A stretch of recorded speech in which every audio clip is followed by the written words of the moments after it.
Bismillahirrahmanirrahim. Assalamualaikum warahmatullahi wabarakatuh. Puji dan syukur mari kita limpahkan kehadirat Allah ilahi Robi. Atas berkat rahmatnya kita bisa berkumpul pada hari ini dalam keadaan sehat dan walafiat. Salawat serta salam mari kita limpah curahkan kepada junjungan alam yaitu Nabi Muhammad Sallallahu Alaihi Wasallam. Amin. Ibu-ibu, bapak sekalian, di sini alhamdulillah kita bisa berkumpul dalam kegiatan rombel, dalam acara kegiatan kombel, kegiatan rencana tindak lanjut, kegiatan penyampaian proyek. Sebelum acara ini dilaksanakan, terlebih dahulu saya sebagai pembawa acara akan menyampaikan dan membacakan susunan acara yang akan kita laksanakan pada hari ini. Adapun susunan yang pertama adalah pembukaan, yang kedua menyanyikan lagu Indonesia Raya, yang ketiga sambutan prakata kepala sekolah, yang keempat presentasi proyek pembelajaran, yang kelima penandatanganan SK Kombel dan berita acara, yang keenam pembahasan kegiatan belajar oleh kepala sekolah, 7 pengisian program komunitas belajar, 8 doa dan tutup. Untuk mengawali acara ini, marilah kita bersama-sama membacakan Bismillahirrahmanirrahim.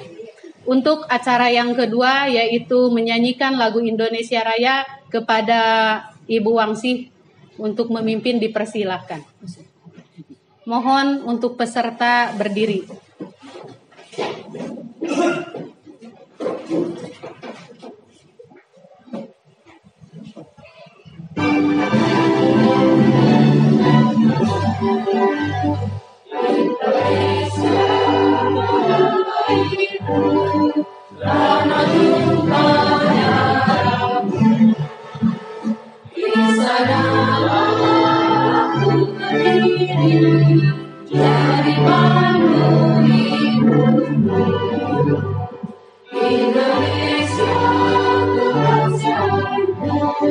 Bangsa dan tanah air, marilah kita bersatu, Indonesia bersatu. Hiduplah tanahku, hiduplah negeriku, bersatulah semua. Bangunlah jiwanya, bangga untuk Indonesia Raya. Indonesia Raya, merdeka, merdeka, tanahku negeriku yang Indonesia Raya, merdeka, merdeka, hiduplah Indonesia Raya. Indonesia Raya, merdeka, merdeka,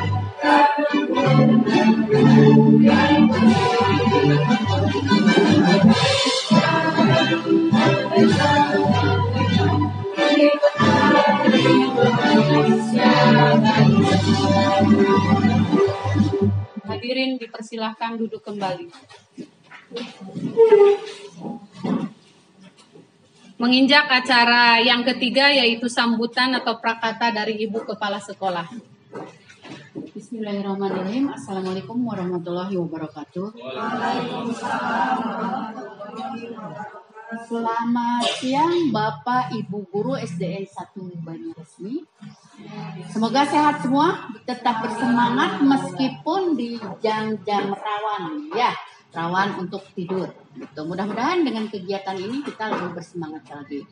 Hari ini di tanggal 13 ya. Tanggal 13 November 2024 kita akan melaksanakan lagi kegiatan kombel kelompok belajar. Nah, kita sudah tahu apa manfaat dari kombel tersebut. Kombel di SDN 1 Banyuresmi mungkin sekarang yang akan mempresentasikannya adalah Pariki, ya, yaitu tentang pembuatan P5 ya, proyek P5 di bidang studi olahraga. Nah, kita semua ingin tahu seperti apa program yang akan disampaikan, proyek ini yang akan disampaikan oleh Pak Riki kepada siswa-siswi kita SDN 1 Banyuresmi. Mudah-mudahan dari kegiatan P5 di bidang studi PJOK ini memberikan angin segar, memberikan semangat baru kepada kita, bisa saling berbagi juga kepada anak didik kita. Gitu. Semangat buat Pak Riki, mohon dukungannya buat rekan-rekan guru sekalian. Kita bisa belajar di sini apabila kita akan melaksanakan P5 di waktu-waktu yang akan datang. Sekian mungkin, mohon dukungannya. Mudah-mudahan Pak Riki bisa sukses di program hari ini. Sekian dari Ibu. Assalamualaikum warahmatullahi wabarakatuh. Terima kasih kepada Ibu Kepala Sekolah yang telah memberikan sambutannya. Untuk acara selanjutnya yaitu presentasi proyek pembelajaran yang akan disampaikan atau disajikan oleh Pak Riki. Kepadanya dipersilahkan. Bismillahirrahmanirrahim. Assalamualaikum warahmatullahi wabarakatuh. Alhamdulillahirrahmanirrahim wa bihi nasta'inu ala umuri jawadin wa ala alihi washabihi ajmain. Asyhadu an la ilaha illallah wa la syarika lahu wa asyhadu anna Muhammadan abduhu wa rasuluh. Rabbi shrah li sadri wa yassir li amri wahlul 'uqdatam min lisani yafqahu qawli. Alhamdulillah, dalam kesempatan ini puji dan syukur marilah kita panjatkan kehadirat Rabbi, yang dimana dalam kesempatan ini dan siang hari ini kita bisa berkumpul dalam keadaan sehat. Mudah-mudahan saudara kita, kemudian tadi ada yang meninggal, diberikan kelapangan di alam kuburnya, kemudian yang sakit untuk segera disembuhkan, dan tidak lupa salawat dan salam semoga terlimpah curah kepada junjungan kita yaitu Nabi besar Muhammad SAW.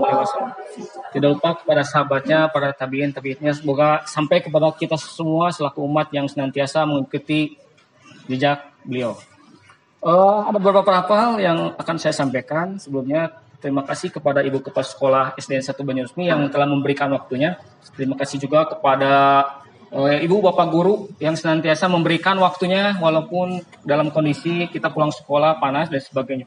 Apakah Ibu Bapak Guru sudah makan untuk hari ini? Sudah ya. Kalau belum tinggal beli GoFood saja. Untuk hari ini saya akan menyampaikan rencana tindak lanjut terutama di program proyek yang akan disampaikan tadi P5 seharusnya. Tetapi kita tahu ya, di P5 itu sebelumnya kita punya program yang namanya senam tiap hari Sabtu. Nah, di tiap hari Sabtu itu kebiasaan kita rata-rata senamnya itu aja. Itu yang mungkin yang akan jadikan latar belakang. Di sini saya punya tema kegiatan RTL ini bagaimana menerapkan proyek melalui komunitas belajar. Karena saya tidak akan bergerak tanpa Ibu Bapak sekalian. Karena Ibu Bapak sekalian termasuk anggota Kombel SDN 1 Banyuresmi. Yang sebelumnya belum di SKK-nya Ibu Kepala. Dan hari ini, ya tepatnya tanggal 13 hari Rabu, akan dibentuk SK, kemudian dibuat berita acara, dan ntar Ibu Bapak menandatangan berita acara tersebut. Sehingga kita legalitasnya kuat. Dan paling utama di Kombel ini, kita belajar berbagi. Karena ada praktek baik, ya. Banyak juga, terutama di sini yang baru lulus PPG, kemudian yang pelatihan dan sebagainya, itu bisa dicurahkan. Jadi tidak hanya satu guru yang maju, tetapi diharapkan semua guru bisa bergerak, bisa saling bekerja sama dan berkolaborasi. Baik, setelah kemarin saya pelatihan ya selama 3 bulan. Dan di situ banyak hal dan ilmu yang saya dapat, terutama bagaimana pembelajaran yang harus dipusatkan kepada peserta didik. Nah, di sini saya mengambil judul, Ayo Kreasikan Gerakanmu. Ini adalah salah satu yang saya ambil, yang tadi udah saya sebutkan bagaimana di sekolah kita itu ada yang namanya senam tiap hari Sabtu. Tetapi senam yang dilakukan itu aja. Yang pertama senam SRAI, kemudian PGRI, kemudian senam pelajaran Pancasila. Nah, diharapkan dengan kegiatan P5 melalui penerapan pembelajaran senam irama, diharapkan materi senam yang dilakukan di hari Sabtu itu banyak variasinya sehingga siswa tidak jenuh. Dan ini berguna untuk kebugaran jasmani kita. Dan kemarin juga hampir sudah dilaksanakan ya. Bagaimana tidak hanya peserta didik ya yang ikut melaksanakan senam tiap hari Sabtu, tetapi gurunya juga ikut. Nah, itu yang diharapkan. Karena bagaimana muridnya yang harus disehatkan, sementara gurunya juga sakit-sakitan lah, ibaratnya seperti itu. Ya, walaupun cuaca kita tahu ya sekarang kondisi hujan, Bu, panas, hujan, panasnya. Itu mungkin harus kita jaga, yaitu 3. Yang pertama adalah makanan bergizi, cari makanan jangan banyak pedas. Kemudian istirahat yang cukup. Jangan bergadang, tidur yang cukup ya, minum air putih, dan satu lagi tentunya olahraga dan latihan. Nah, dari situ bagaimana program ini diharapkan dapat meningkatkan kebugaran jasmani yang berfokus pada peningkatan aktivitas gerak senam irama. Dan diharapkan dari sini peserta didik dapat mengkreasikan aktivitas gerak tersebut. Kemudian, nah ini yang menjadi latar belakangnya saya mengambil senam irama.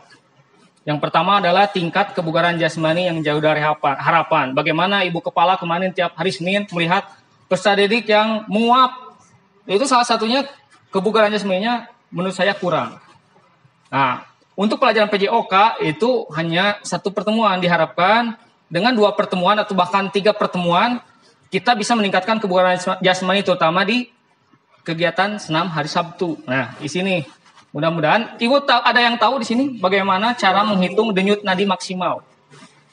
Ada yang tahu? Ya, itu betul, Bu Nur. Dicek di sebelah sini atau di leher. Ada yang tahu rumusnya? Nah, biar tidak terjadi pembelajaran itu berat, ya, dalam artian berat itu aktivitasnya itu terlalu berat, terlalu tinggi sehingga ibu bapak kelelahan. Nah, di situ ada rumusnya yaitu 220 dikurangi usia. Kalau kita melebihi itu, misalkan si siswa tersebut usianya berapa? 12. 220 berarti 208. Misalkan siswa tersebut denyut nadinya sampai 208, itu kemungkinan akan terjadi pingsan atau bahkan banyak yang meninggal, itu seperti itu. Denyut nadinya melebihi denyut nadi maksimal, sehingga kebugaran yang harusnya misalkan mencapai 60%, misalkan 170, dia mencapai 208 sehingga terjadi pingsan atau bahkan meninggal. Itu yang tidak diharapkan oleh kita. Apalagi dengan kondisi kita tidak bugar, tidak sehat. Karena kondisi kita kan tidak tahu, datang dari rumah, dicek, apakah kalian sehat? Bilangnya sehat, pas di lapangan ternyata ada yang sakit. Itu yang tidak diharapkan. Baik, dari sini ada beberapa faktor nih yang menjadi temuan. Nah, yang saya ditemukan, siswa kadang tidak sarapan. Betul ya, kemarin juga yang pingsan di hari Senin itu rata-rata tidak sarapan. Kemudian bahkan ada yang tidak mandi. Ini yang jadi persoalan untuk kita semua. Bukan hanya guru PJOK atau bahkan wali kelas. Ini harus dicek karena kita lihat banyak siswa yang lagi belajar, menguap dan sebagainya, ternyata itu tidak mandi. Nah, ini harus kita perbaiki.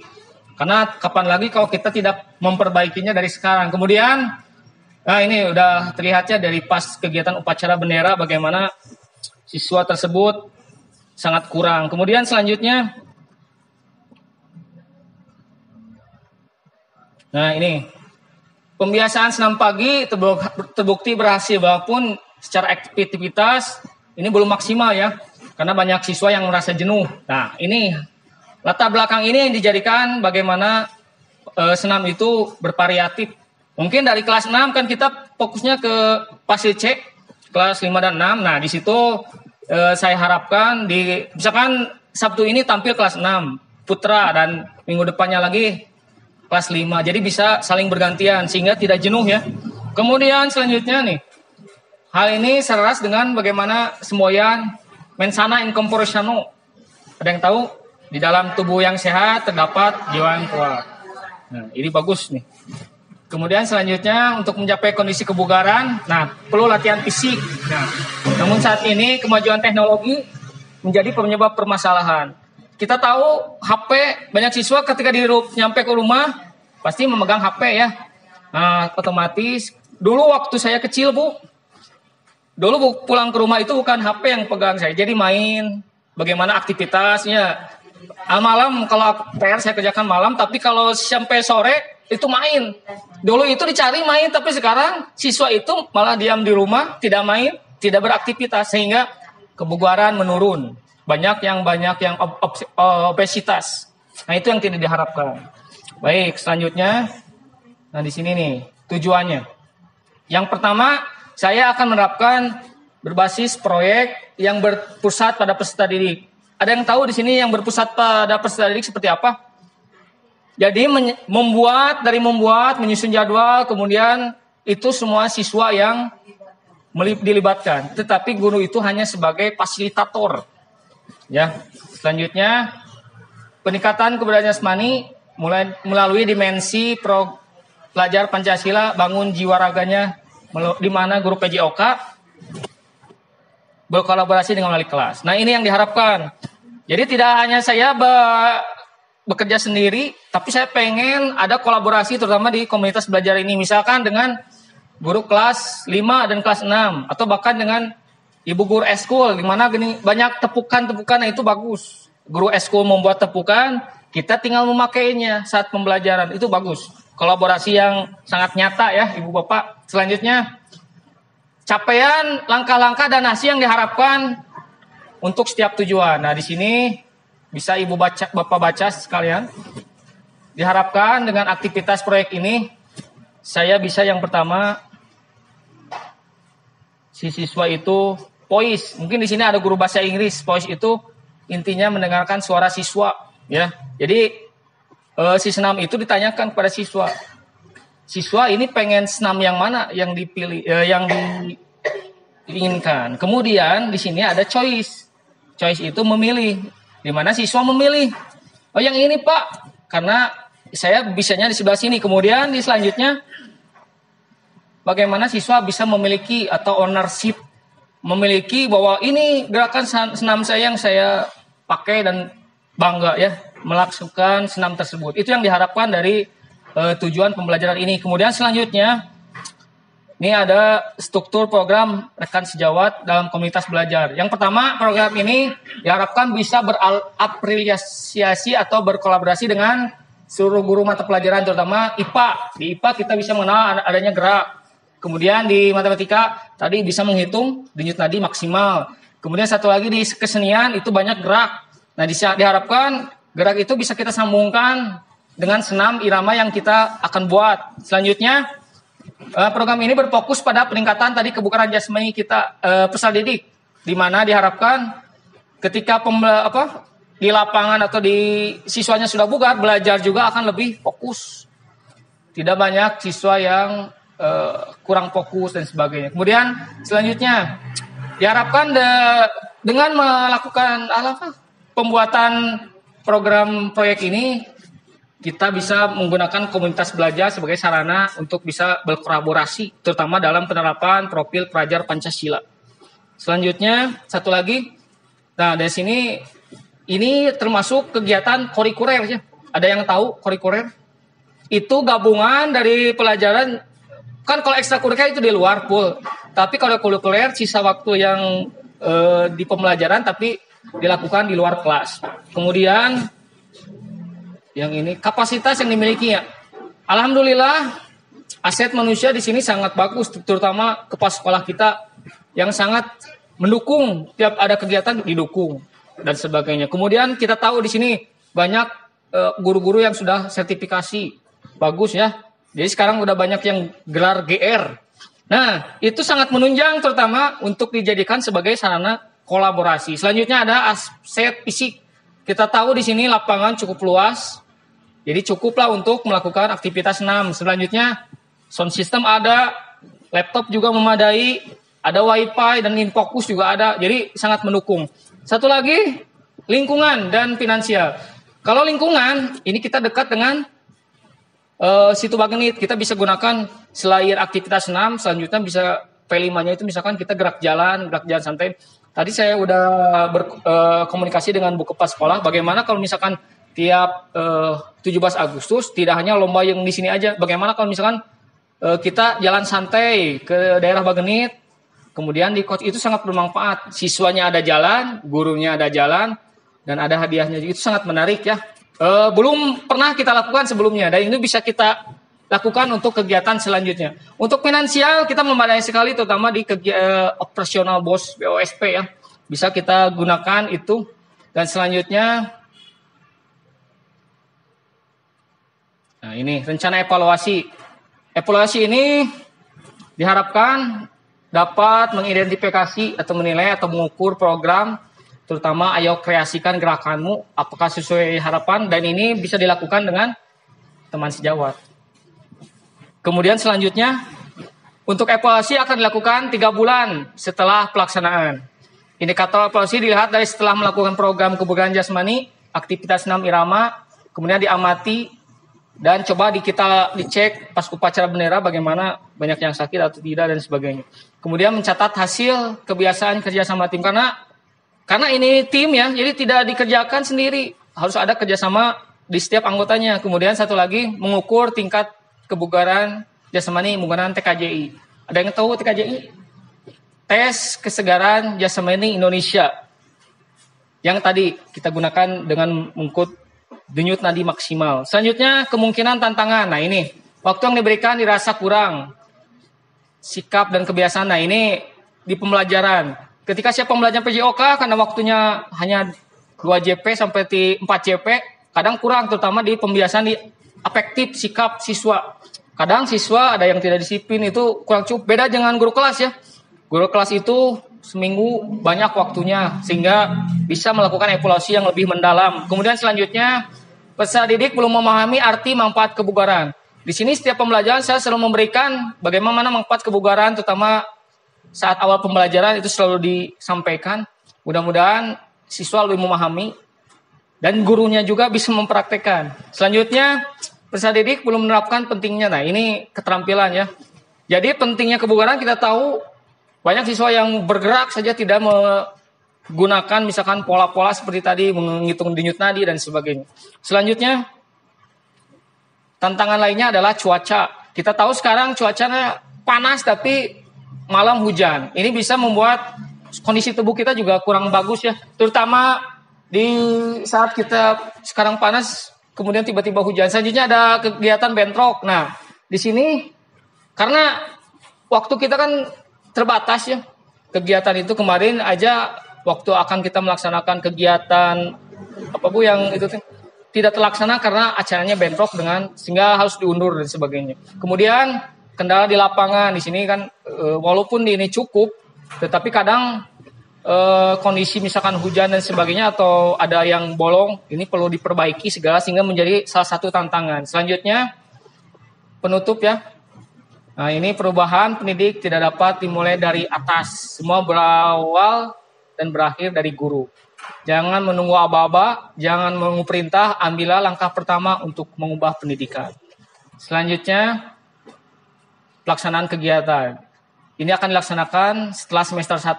Berarti semester 2 ya, itu pada tanggal 11 sampai 16 Januari 2025. Kemudian untuk susunannya, yang pertama kita akan menyusun jadwal dulu. Kemudian menyiapkan penyelesaian proyek, memilih desain yang diterapkan ini oleh siswa ya. Kemudian kita akan ke lapangan dengan proses pembuatan. Kemudian selanjutnya, dan ini tidak dilakukan sebentar, bisa dilakukan 1 bulan bahkan sampai 2 bulan. Selanjutnya, kata-kata untuk hari ini bisa dibaca. Belajar bukan hanya tentang mengumpulkan pengetahuan, tetapi tentang membentuk karakter, menemukan rasa ingin tahu, dan mengasah kemampuan untuk terus berkembang. Pendidikan sejati adalah proses yang membawa kita dari potensi pencapaian, dari tahu ke paham, dan dari paham ke bertindak. Terima kasih Bapak Ibu hebat. Mudah-mudahan dengan saya bisa menyampaikan ini bisa bermanfaat dan Ibu guru di sini dalam kondisi sehat. Terima kasih. Assalamualaikum warahmatullahi wabarakatuh.